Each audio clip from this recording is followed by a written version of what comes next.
అహంకార పడొద్దు సుమా. అహంకారం అనేక రకాలుగా వస్తుంది. నాకు డబ్బు ఉంది అని కొంతమందికి అహంకారం, నాకు విద్య ఉంది అని కొంతమంది అహంకారం, నాకు అధికారం ఉంది అని కొంతమందికి అహంకారం, నాకు శక్తి ఉంది అని కొంతమందికి అహంకారం.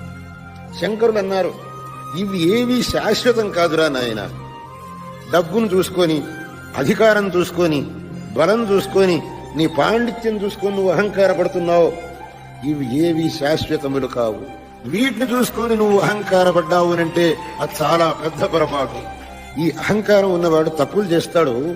వాడు ఏమనుకుంటాడు అంటే, నన్ను ఎవడేం చేస్తాడు, నా ఇష్టం, నేను ఏమన్నా చేస్తాను, నా దగ్గర డబ్బుంది, నా చేతులు అహంకారం, నేను ఏమన్నా చేస్తాను, నన్ను అడిగేవాడు ఎవ్వలేడు.